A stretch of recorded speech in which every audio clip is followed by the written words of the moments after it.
Otra vez, buenas tardes o casi buenas noches acá en Alemania y buenos días en Colombia. Continuamos con las últimas dos ponencias del día de hoy de nuestro seminario y vamos a escuchar ahora la ponencia de otro estudiante de la Universidad de Kiel, de Benjamin Brooks, sobre el tema prescripción y caducidad de pretensiones en el derecho civil alemán. Bueno, muchas gracias. Como ya dijo, voy a tener una ponencia sobre la prescripción y caducidad de pretensiones en el derecho civil alemán. Y para esto, allá, tenemos la tabla de contenido y voy a empezar con el concepto y licencia. Vamos a ver ahí qué significa prescripción, qué está el sujeto, el propósito, por qué lo tenemos en nuestro derecho civil alemán. Y después el objeto. Vamos a ver qué es el objeto y qué no es el objeto y tal vez si hay pretensiones que nunca prescriben. El plazo de prescripción ordinario, vamos a ver cuántos años son, en qué periodo, cómo es el inicio, el ámbito de aplicación. Y después también disposiciones especiales, solo veremos algunos porque hay muchos. Y después el transcurso, o mejor, el procedimiento. Ahí vamos a ver qué puede pasar en el periodo del tiempo de la prescripción. Acuerdos sobre la prescripción, vamos a ver si están permitidos y si están permitidos, si hay restricciones. Y al final, consecuencias jurídicas y también la causa de pretensiones. Vamos a ver qué significa causidad. El concepto y la licencia están reguladas en el parágrafo 194 y los siguientes de BGB, que es la abreviación para el Código Civil alemán. Y la definición es la pérdida de exigibilidad de una pretensión debido al transcurso del tiempo. Y allí todas las pretensiones contractuales y legales están sujetas a la prescripción y no extingue la pretensión, solo las inaplicadas. Esto significa que el deudor, después de la prescripción, puede negarse al cumplimiento. Y esto, como ya dije, no extingue la pretensión, solo la hace inaplicable, bueno, que es una diferencia jurídica. Y esta es como una excepción inhibitoria que debe hacer valer procesalmente del deudor. Y si no lo hace, el juez o el juzgado no puede tener en cuenta la prescripción. Y esto tenemos porque el acreedor debe ser el único que tiene el derecho, si quiere cumplir la pretensión o no. Y por eso también puede renunciar la excepción de prescripción. El propósito es como promover la confianza y la seguridad jurídica y al mismo tiempo proteger al deudor de pretensiones infundadas, desconocidas, inesperadas. Y por eso el tráfico jurídico tiene interés en que se cumpla la pretensión lo antes posible. Y bueno, de ahí resulta que es para acelerar la resolución de los negocios jurídicos, porque cuanto más tiempo exista la pretensión, más difícil será aclarar la situación jurídica. Y bueno, de ahí resulten problemas probatorios. Tenemos el objeto de la prescripción y ahí son todas las pretensiones de fondo. Y bueno, pretensión significa el derecho a exigir a otro que haga o deje de hacer algo. Y por eso, algunos casos no están incluidos. Tenemos las pretensiones procesales y estas no están incluidos porque son pretensiones que se dirigen contra la ejecución de una resolución judicial y no contra un acto o una omisión de un tercero. Y tampoco los fundamentos jurídicos de las pretensiones. Esto significa porque de ellos solo se pueden derivar pretensiones por sí mismos, pueden prescribir, pero los fundamentos no. Estos, por ejemplo, serían las obligaciones permanentes, como un contrato de arrendamiento, o derechos absolutos, serían la propiedad, derecho al nombre, derecho del autor, y bueno, que no es un derecho absoluto, por ejemplo, la posesión, porque solo establece como el ejercicio sobre el dominio real del poseedor. Y bueno, al final tenemos los derechos dispositivos. Y estos tampoco están cubiertos porque se dirigen no contra un acto o omisión, sino que contienen la facultad de establecer, cancelar o modificar un derecho unilateralmente. Y el ejercicio de los derechos positivos, de nuevo, se pueden derivar pretensiones que también prescriben, y también tenemos reglas para esto que vamos a ver un poco más tarde. Bueno, y también hay pretensiones que no están sujetas a prescripción, que están reguladas en el 194, sección 2 PGB. Por ejemplo, las pretensiones en el derecho de familia, y ahí las pretensiones que se dirigen al establecimiento de una relación de cara al futuro. Y también la segunda parte son las pretensiones derivadas de delitos no prescritos. Ahí pueden ver algunos unos ejemplos. Y esta regla tenemos desde el fin de 2021, entonces está muy nuevo. Y el propósito es que en caso de los delitos que no prescriben, las pretensiones civiles que surgen de ellos tampoco no deben prescribir. Ahora, tal vez un poco de nuestro focus es el plazo de prescripción ordinario. Lo encontramos en 195 BGB, que son 3 años. Antes eran 30 años, entonces es más corto ahora. Y encima el legislador eliminó muchas reglas especiales de la prescripción para dar mayor importancia a la prescripción ordinaria, porque antes había como degenerado en una mera disposición común. Entonces, para cada caso había una regla especial para la prescripción. El legislador cambió esto para que dar mayor importancia. Y esto dijo que es razonable por el acreedor porque tenemos dos requisitos. El requisito objetivo, que sería la fecha de vencimiento de la prescripción, y el requisito subjetivo, que es el conocimiento o ignorancia basada en negligencia grave de las circunstancias, bueno, de la pretensión y de la persona del deudor. Y bueno, esto es aplicable para todas pretensiones de derecho privado, siempre cuando no exista una regla especial, que hay todavía. Y bueno, esto incluye en particular pretensiones por cumplimiento del contrato y obligaciones legales o obligaciones por daños y perjuicios. Y tampoco no diferencia entre, como pueden ver, entre contractual y extracontractual, objetivo de la pretensión o los intereses lesionados, y al final prescripción especial debido al dolo y la intención. Tenían la idea de hacer eso también, pero la rechazaron y ahora no está en la ley. Bueno, vamos a continuar con el inicio. El inicio está regulado en 199 y ahí empieza con el final del año en el que surgió la pretensión. Por ejemplo, en el caso de pretensiones por daños y perjuicios, surge en el momento del hecho dañoso. O, por ejemplo, en el caso de pretensiones por daños y perjuicios, en lugar del cumplimiento, la pretensión surge tras la fijación que es necesaria de un periodo. Bueno, y por ejemplo, con pretensiones de contrato, la prescripción empieza, o sea, la pretensión surge con la celebración del contrato. Y hay más casos especiales, pero eso no importa tanto ahora. Al segundo tenemos el acreedor tiene que tener conocimiento de los hechos que dieron lugar a la pretensión. Bueno, esto no significa que el deudor deba juzgar todo todo de forma jurídica correctamente, porque si no, solo tiene que tener el conocimiento de los hechos. Y al final, también conocimiento de la persona del deudor, que significa que sabe el nombre y la dirección.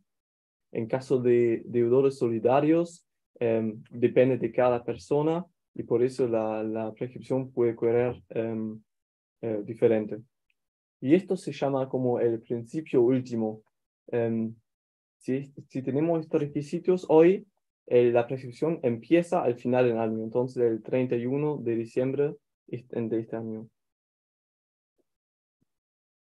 Y también tenemos plazos máximos absolutos.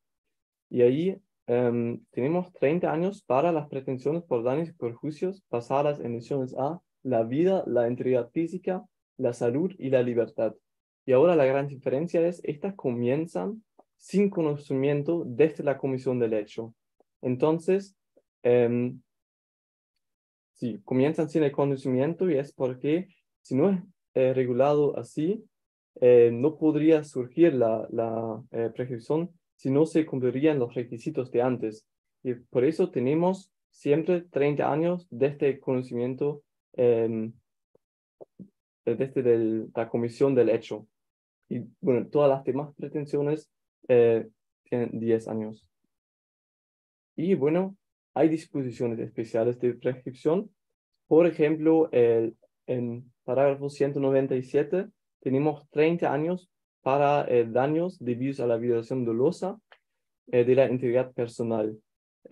Esto es de 2013, entonces también un poco de nuevo.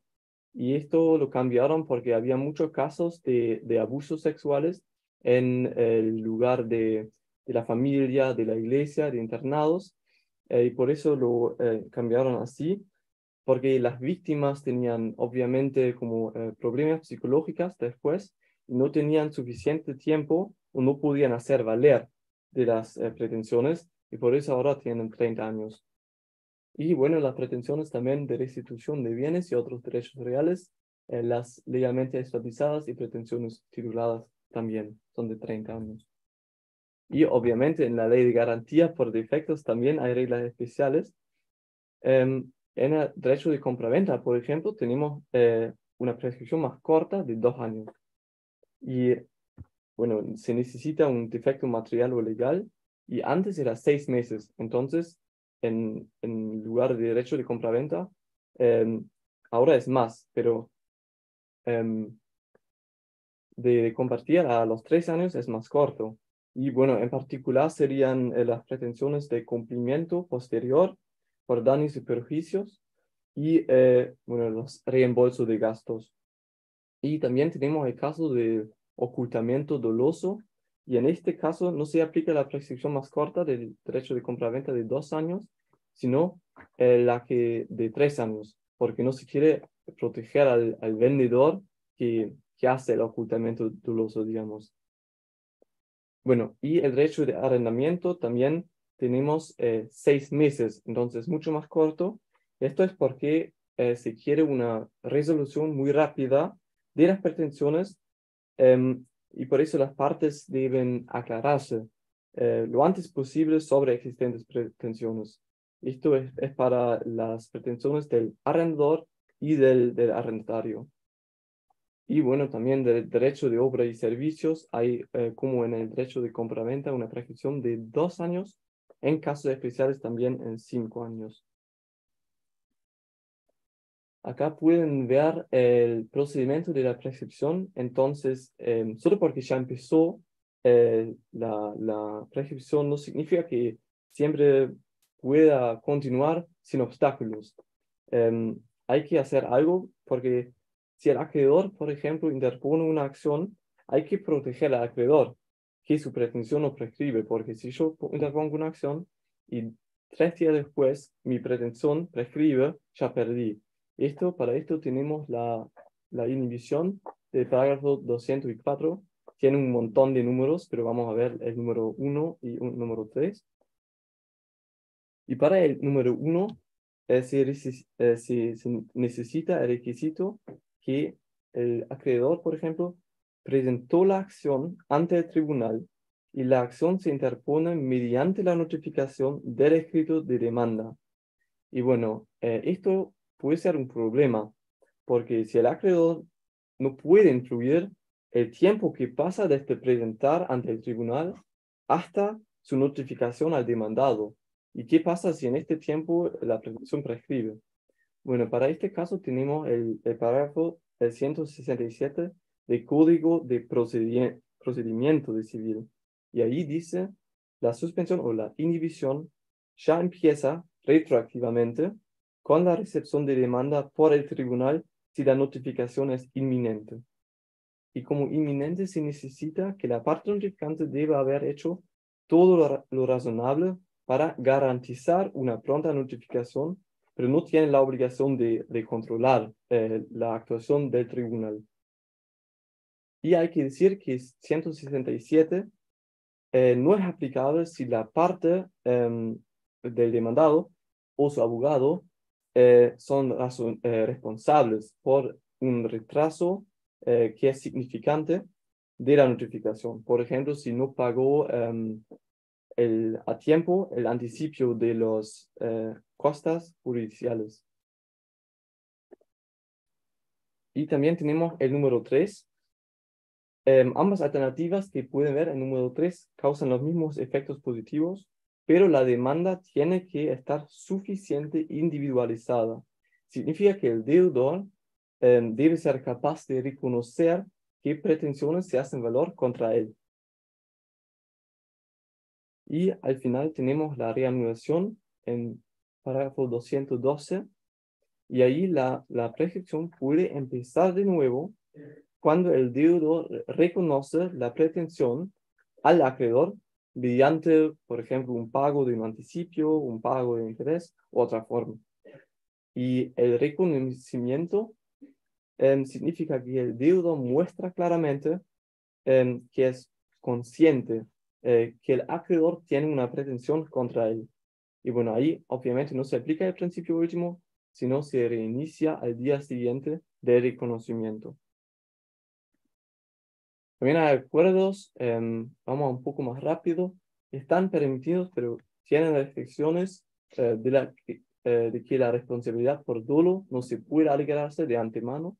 Y bueno, están permitidos como que también la agravación, porque tenemos la libertad contractual y la autonomía privada. Y acá hay que decir que no deben superar al límite de 30 años y también están libres de crear nuevos hechos para inhibir la prescripción, pero en realidad esto no pasa tanto. Consecuencias jurídicas. Bueno, como ya dije antes, el deudor ahora puede negarse al cumplimiento, y esto también significa lo que se ha pagado para satisfacer una pretensión antes que ha prescrito, no se puede reclamar. Y hay dos reglas especiales en los 115 y 208, pero creo el tiempo ya está pasado mucho. Por eso quiero decir un poco más de la caducidad de pretensiones. Y acá pueden ver la definición.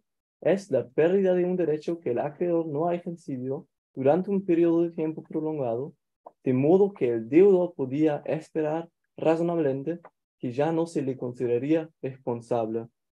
Esto es para proteger una confianza legítima, por lo que el ejercicio del derecho sería contrario a la buena fe. Bueno, ahora ya son maestros de la buena fe, pero la buena fe, y por eso, a ver, tenemos, ¿qué es el objeto?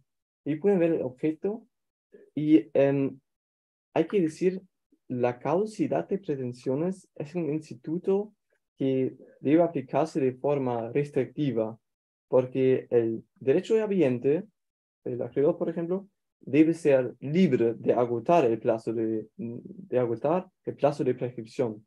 Y por eso se necesitan, hay que ponderar cuidadosamente las circunstancias subjetivas de ambas partes, y que también es muy importante, hay que ver las circunstancias concretas y también hay que transcurrir un tiempo largo. Y esto todo junto hay que justificar la caducidad. Y también la caducidad es como un instituto independiente de la prescripción. Bueno, entonces muchísimas gracias por la atención. Gracias. Muchísimas gracias a Benjamin Brooks por esta ponencia. ¿Hay preguntas de los participantes? Profe, el chat. No, creo que es algo Sí, en el viejo. viejo. Yo vi que se Creo que- encendió. No, hay... Yo Sí, sí por tengo favor. primero te agradezco y sobre todo, más que preguntas, esos son comentarios porque, digamos, las figuras que tú dijiste, o sea, son muy diferentes en el derecho colombiano. Por ejemplo, Nosotros sí tenemos una gran diferencia entre prescripción y caducidad. Por ejemplo, los jueces administrativos en nuestro caso utilizan la caducidad y ellos sí pueden de oficio decretar la caducidad, o sea, decir una parte perdió su derecho por no haberlo exigido ante un juzgado. Digamos, eso sí es posible en Colombia, por la figura de la caducidad en el derecho administrativo. En el derecho privado es la misma lógica, no, las personas no pueden, el juzgado por voluntad no lo puede declarar, digamos, una gran diferencia. La otra gran diferencia es que en Colombia la prescripción sí es una forma de extinguir las obligaciones. O sea, no es como en Alemania, que entiendo que simplemente es como inhibirse de poder ejecutarla. No, en Colombia sí es una forma real de extinguir las obligaciones. O sea, como el pago, por ejemplo. También los tiempos. Aquí la máxima son de 30 años. En Colombia la máxima es de 10. En los delitos tampoco se aplica, porque en el delito se aplica lo mismo del delito, excepto delitos de lesa humanidad, que son también prescriptibles. Pero él menciona de suerte arresta. También hay delitos. Exacto. O sea, son grandes diferencias y te agradezco a mí personalmente porque, digamos, sí es interesante ver cómo se manejan ciertos escenarios. Por ejemplo, en Colombia los procesos civiles, las partes son las encargadas de notificar al deudor. O sea, el acreedor es el encargado de notificar al deudor. Entonces, también a lo que tú llamas inhibición, nosotros le llamamos suspensión. Y tiene un año. O sea, desde que se notifica, tiene un año para... O sea, la suspensión solo dura un año desde la notificación, para que inicie el proceso. Por ejemplo, aquí es distinto porque creo que es el tribunal el que notifica. O sea, la interrupción también existe. Entonces, son muchas diferencias que son interesantes de ver cómo cada sistema las maneja. Interrupción sería lo mismo que reanulación, ¿sí? ¿Es correcto? Anulación. Interrupción, porque antes... Anulación. Es que la palabra anulación es más entendida a la validez. Sí, interrupción. No, sí, interrupción. Sí, la interrupción se extingue la prescripción. Lo que tú dijiste, por ejemplo, si el deudor reconoce la obligación, ahí se interrumpe porque vuelve otra vez a contar.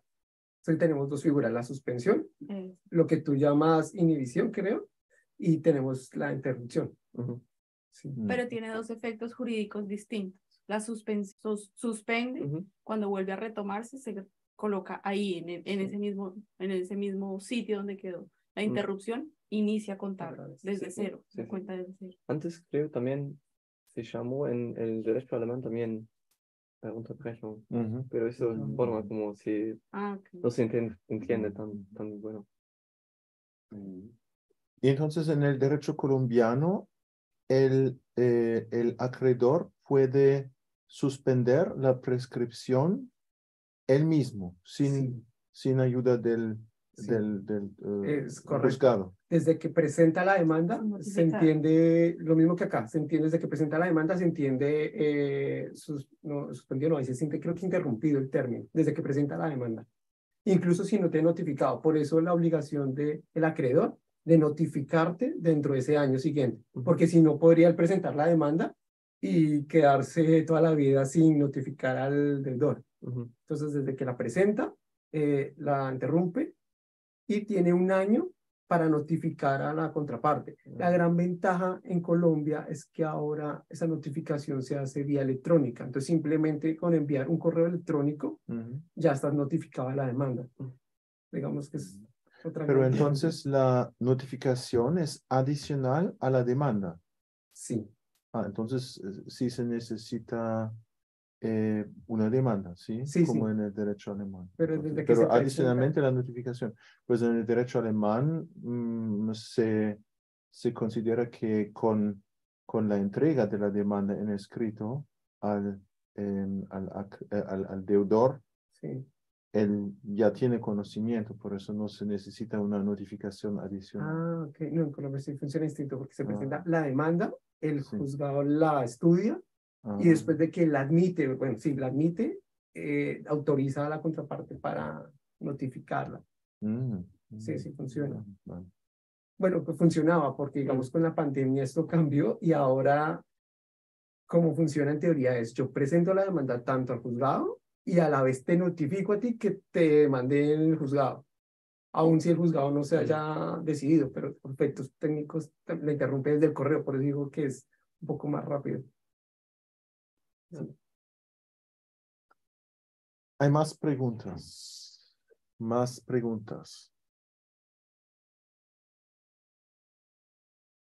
Pues la prescripción en la práctica jurídica en Alemania, en todos los países, me imagino, algo muy importante. Y pues en Alemania tenemos, si se trata del plazo de prescripción ordinario, tenemos una prescripción último, como se dice, es decir, con el fin del año solo empieza y por eso también se termina la prescripción. Lo que tiene como consecuencia que en el fin del año, entre Navidad y Año Nuevo, hay mucho trabajo para los abogados porque tienen que hacer algo, demandas o este procedimiento simplificado para suspender la prescripción. ¿Sí? Siempre entre Navidad y Nochevieja mucho trabajo para los abogados en Alemania. Eso para el plazo ordinario, pero tenemos otros plazos, por ejemplo, el plazo para los derechos, las pretensiones a causa de un vicio de la cosa vendida a un plazo de 2 años, pero este plazo empieza enseguida con la entrega del bien. No con el fin del año, pero inmediatamente con la entrega del bien y sin necesidad de conocimiento, es decir, sin un elemento subjetivo. Eso es algo diferente. Pero 2 años para vicios. Así creo que funciona en Colombia también, para temas de compraventa 2 años y también para todos los, o sea, nuestra prescripción inicia desde el momento en que se genera y no desde el final del año. O sea, también esa es otra diferencia. Es decir, que esa cláusula es subsidiaria, ¿sí? La del fin del año. Sí. Siempre cuando hay una norma especial, una disposición especial para la prescripción, entonces aplica esta norma especial. Y solo si no hay una norma especial, entonces la prescripción ordinaria. Pero eso es la mayoría de las pretensiones para las cuales vale la prescripción ordinaria. La mayoría. Y con la caducidad hay otro ejemplo para la aplicación de la norma del parágrafo 242. ¿Sí? Hay muchas cosas que se pueden desprender de esta norma, también la caducidad. Pero en la praxis, la caducidad casi nunca se aplica. Es una figura más teórica que existe, pero casi nunca se aplica porque se necesita el transcurso de algún tiempo como elemento de tiempo y se necesita además un elemento de comportamiento, es decir, el acreedor debe haber señalizado por su comportamiento frente al deudor que no haga valer la pretensión. Y eso casi nunca se puede encontrar tal comportamiento. Bueno, si no hay más preguntas.